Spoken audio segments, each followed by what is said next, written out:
Hey, welcome back. We're talking 3 ways to continuously up level yourself as a CEO. So, I am in Florida still. I'm on spring break with my kiddos, working a little bit. You'll see my travel schedule is absolutely insane from basically February through May. I think it goes through like every other week I'm somewhere. So, a lot of these trips are little play, a little bit of work.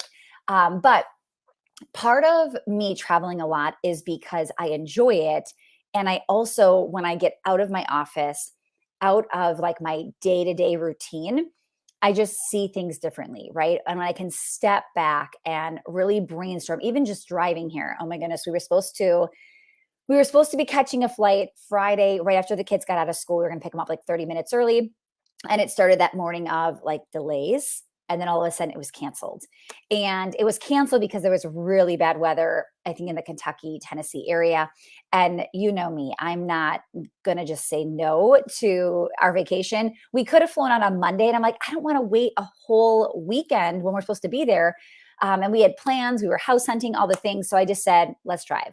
So we drove Friday, but even just like being in the car, like being bored, giving myself the opportunity to be bored, the things that I was thinking of, I want you to really realize you've got to pull yourself out of your normal, typical routine. So let's jump into today. So, 3 ways to continuously up level the next version of you as a CEO. I will say that I see so many people that are just, they're not happy with what they're creating, right? And here's the deal: when you become intentional about your own growth, right? I should say, when you're not intentional about your own growth, you start to get frustrated. You start to get burnt out. You wonder, like, when is this going to get easier? Maybe you stop putting in the same effort you've been, right? You start to get confused, like, well, I thought this was the strategy. I'm doing it, but like it's working for them. It's not working for me. Are they lying? Is it my audience? Is it my, and you have all of these questions that pop up. Who here has done that, right? So it looks like it's working amazing for this person, but yet you've been trying it and it doesn't. And then you go to the next thing and then that doesn't work either. Now, I will say, be careful when people say things like, oh, I've tried this strategy, doesn't work. A lot of times it's just the jumping around, right? It's the moving too quickly, trying something, not really going at it with everything. Really want to model your challenge. I know you do them so well. And I was like, well, first of all, real quick, I am doing a challenge, a new challenge. I just did it a week ago. I don't even know when, last week. Like, I'm doing a new challenge, which, just to understand, you can model it, but model it as draft one. Because when you see what I'm going to do the next month, it's going to be a whole nother level. And then when you see it again, it's going to be at another level. So what happens is people will do it once and go, oh, I didn't do what Stacy says that can, with what can happen. And it's because you don't just try something once and then hope that it's going to blow up, right? You've got to try it as your first draft. Can you do me the biggest favor in the comments below? Put first draft. We have to remember that every time you do something, it's just draft one, right? And then the next time you do it, you're going to have those lessons learned of, okay, what am I going to do next? What's going to happen here? How can I make this better? All the things. So stop modeling somebody's like 17th draft. You try it once and then you're confused why it's not working, right? Now, another thing I'll say too is it feels, especially if you are in this, you're playing a very heavy social media game, maybe Facebook ads and things like that are in your marketing plan. It feels like you're just getting over one hurdle and then there seems to be another one that pops up. Any of that ring true? Okay. Now, when you make your own growth a priority, it gives you a chance to get really clear on your vision and it allows you to revisit your goals on a regular basis. I think most people are not clear and they do not revisit often enough, right? When we're recording this is March, middle March. How many of you have revisited your goals you set in January? How many of you have still yet to write them down, right? We are approaching the end of Q1. You've got to do this. You've got to do this now. All right. And I will say, when you make your own growth a priority, there is such a ripple effect, right? It's your well-being makes everyone else thrive, whether that's, your family, your team, employees, right? People that are working with you, your clients, Okay. Overall, it's better for everyone. So, all right, let me jump in. 3 different things I want you to be thinking about. All right. So, number one, and I kind of talked about this a tiny bit, quiet time, just you. I want you to use that time to get clear on what do you want? Not what do you see, right, on social media, people doing things, all the stuff, right? What do you want and why do you want it? And what will that do for you? When you realize what the outcome is, I want you to ask, is there a better, more fun, more like maybe is there a better a lighter way to get there, an easier way to get there? Sometimes we make it harder than it needs to be. I do that all the time, right? So the reason I say quiet time, just you, is because I think we're letting people sway us too easily. I want you to stay away from social media when you're doing this. I talk a lot about modeling people and modeling businesses and models that you like and you want to be like. But sometimes when you are focusing on it too much, you just model yourself into that exact mold. And then it's like, wait, is that your dream or was that the dream you were modeling? So I want you to stay away from social media. And I really want you to get clear on what does this look like for you? Okay. I want you, the couple options I could say here with this, really using this time for a quiet time. Either wake up early and take some time just for you, right? This could be waking up tomorrow morning by yourself an hour before anybody else is up in your house, just to get clear on revisiting your goals, resetting your goals, just deciding, are these the right goals, right? You could also, I've seen people, I've never done this, but I know a lot of people that do. If you don't feel like you have a space where you can go and shut everything off and shut the doors and have this quiet time, book a hotel. Like I've seen people book a hotel room just to get out of their house, get out of their regular day to day, and just have time to themselves and shut everything off. If that's something you need to do, do it. You can also, like, I don't do this again for myself. I have a space in my home where I can shut off. I've got good boundaries. My kids know, like, my curtains are closed in my office. That means mom is busy, and they are so good about that. But if you feel like you don't have that, you could book a conference room like for a few hours, right? So I just know, like, for me locally, like my local library offers conference rooms really inexpensively. Some of them are free, especially if you're just doing it by yourself. Or hotels. Like there's a lot of, like, I know hotels sound expensive. We literally know a hotel close by us that I can rent a conference room that seats like 10 people at a table for $100 for the day. That's it. So don't think these things have to be crazy expensive. You've got to figure out, where is this going to be? When are you going to do it? How are you going to do it? Right. And I want you to get it on your calendar. Okay. Number 2, I don't even know how, I'm just going to say it. And then I want you to stick with me. So number 2 is, like, let's talk about faith. I talked about this a little bit in the challenge last week, right? Faith is believing without seeing. Okay. But here's the deal. Doubt is all around entrepreneurs. And one of the best ways is to reassure yourself with seeing. Okay. So I'm going to go the opposite here of faith. Okay. I want you to cheat when it comes to faith. You don't have to have faith that something works when you surround yourself with people that are doing it, right? When I say faith, I mean faith is believing without seeing. I'm saying, why believe something without seeing it when it comes to your business? There are so many people out there already doing what you're trying to do, right? So the amount of people that warned Kent and myself not to work with each other, like, oh my goodness, I could never work with my spouse. Like, I don't know how you're going to do this. We would be divorced and blah, blah, blah, right?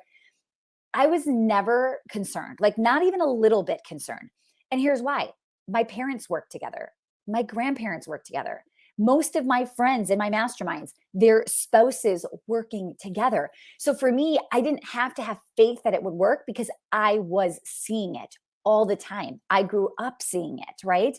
So when you start to have doubts, that's when all of a sudden things don't happen, because you trick yourself into believing that those doubts are true, your thoughts are true. So you just stop. But when you are around it and you see it, you're less likely to doubt. Does that make sense? Can you just say yes in the chat? Now, I want to ask you, what are you trying to create? Okay. Who is doing it?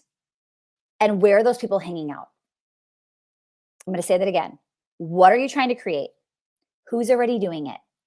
Where are they hanging out? Right? So I am in several masterminds, not just like one, I am in several. And not because I have to have new ideas.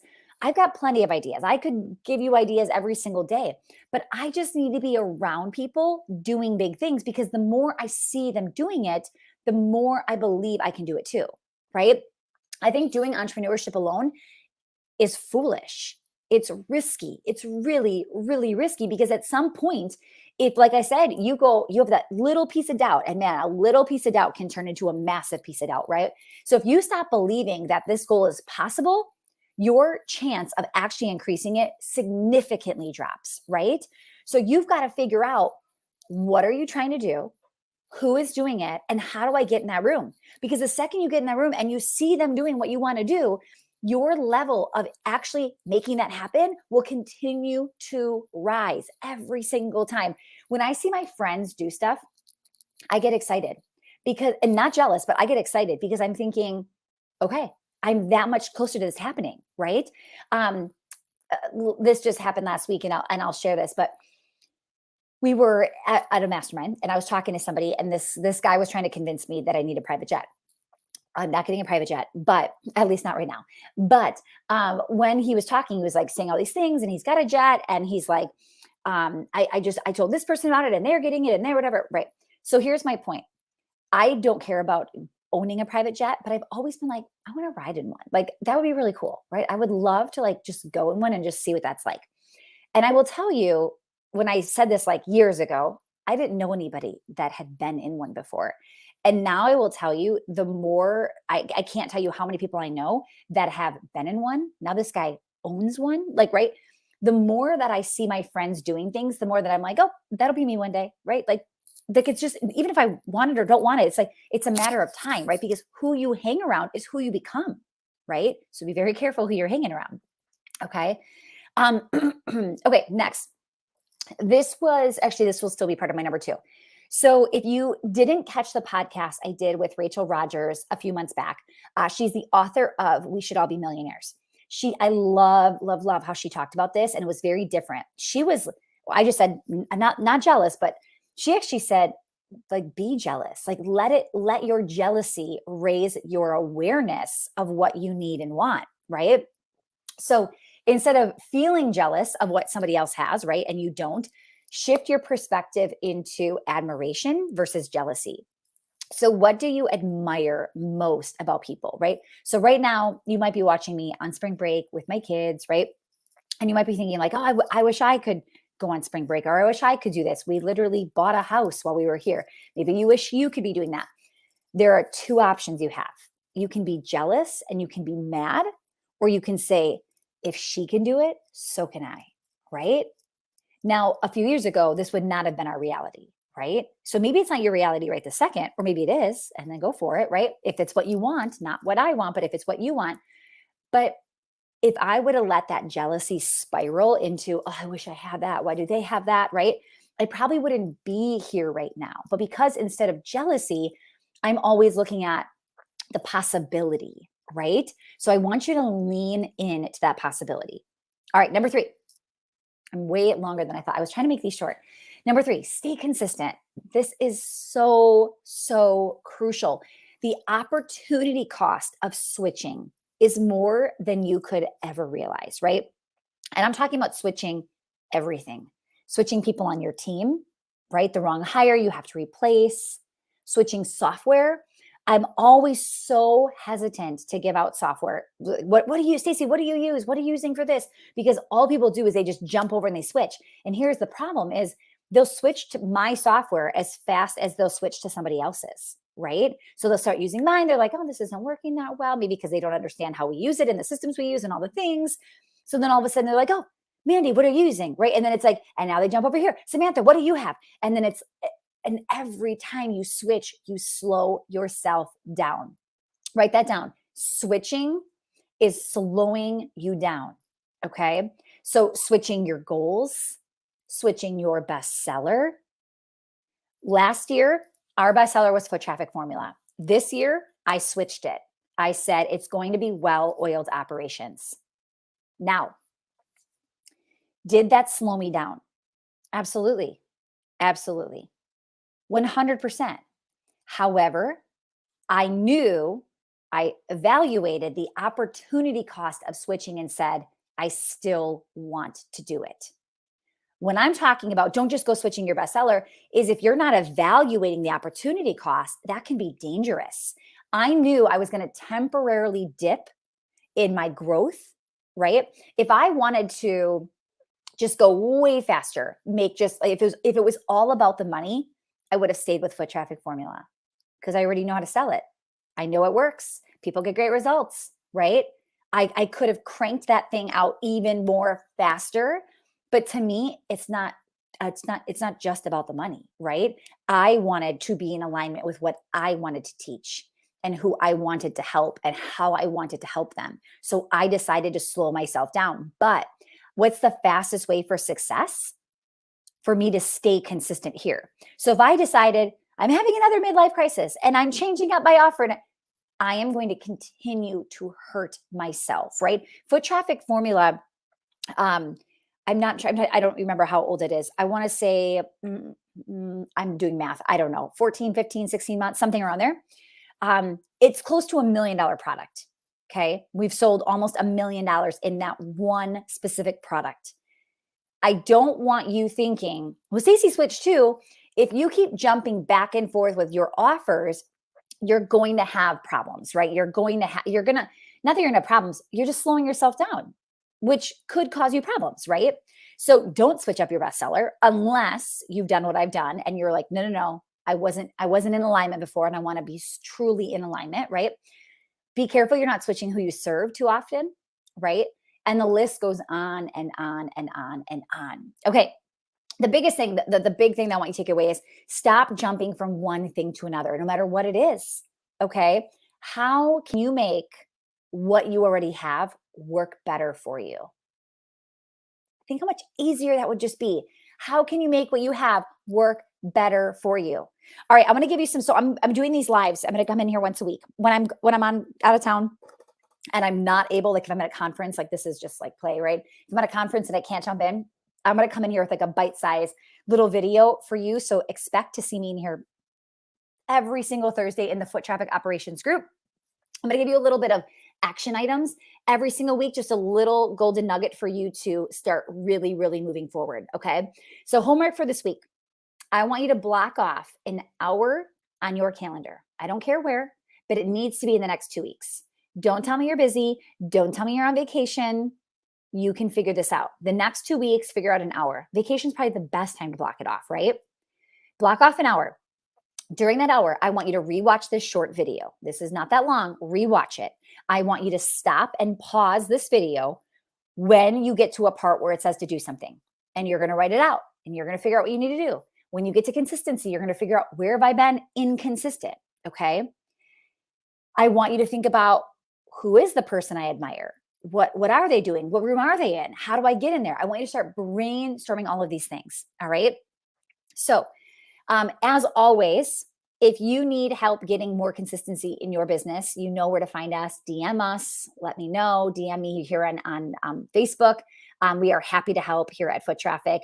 I've got a worksheet that goes alongside of this. There's 8 ways to be up-leveling yourself. So if you want that worksheet, it's just type in PDF in the comments below, and I will send you over that worksheet. 8 ways to constantly up-level. So we covered 3. And I hope those 3 were really good reminders for you, but there are 5 more that you're going to go, okay, I've got real work to do. All right. So thank you so much for jumping on, hanging out with me while I'm on vacation. Tomorrow I'll show on Instagram. We are going, Florida moves very quickly with real estate. So we are ready, getting the house inspected tomorrow. We get to go back in the home, check some things out. So we didn't know at the time we were buying it or getting it. So I didn't take really great videos, but I'll show some videos off. So come follow me at Stacy Tushel on Instagram. And I will show off the house a little bit and just kind of show you what we're going to use it for and how we're going to use it and all the things. So yeah, say PDF in the comments below. And I will make sure to get you, I'll DM you over that link with 8 ways to continuously up level yourself as a CEO. All right. Have a phenomenal week. I will see you back here next week. Bye, everyone.